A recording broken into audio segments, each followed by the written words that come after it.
জানো নীলা, হঠাৎ করে সবকিছু কেমন বদলে গেল। যে মানুষটা একদিন বলেছিল আমি আছি, সব সময় পাশে থাকবো, আর সেই সবচেয়ে বেশি দূরের কেউ আমার। আমরা তো কথা দিয়েছিলাম একসাথে থাকবো, ঝগড়া করব, আবার মানাবো। বৃষ্টি হলে হাত ধরে ছুটে যাব, রাগ হলে নীরবে পাশে বসে থাকবো। কিন্তু আজ আমরা অপরিচিত।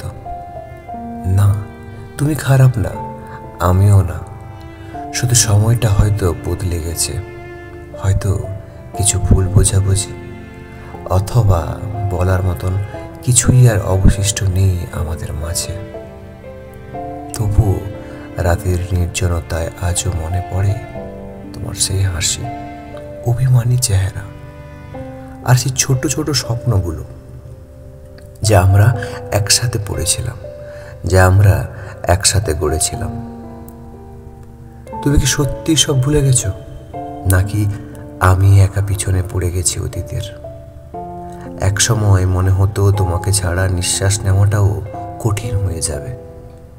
আজ দেখো দিব্যি বেঁচে আছি, তবে প্রতিটা নিঃশ্বাসে এক ফোঁটা বিষ জমে আছে তোমার না থাকার যন্ত্রণায়। হঠাৎ আমরা অপরিচিত হয়ে গেলাম, কিন্তু কথা ছিল সারা জীবন পাশে থাকার। ভুলে যাও যদি পারো, আমি ভুলতে পারিনি।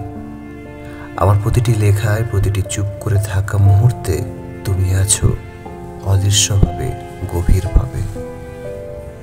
ভালো থেকো। এই অপরিচিত দূরত্বেই তোমার ছায়ার মতন আমি রয়ে যাব, নীরব সাক্ষী হয়ে আমাদের ফেলে আসা দিনগুলো।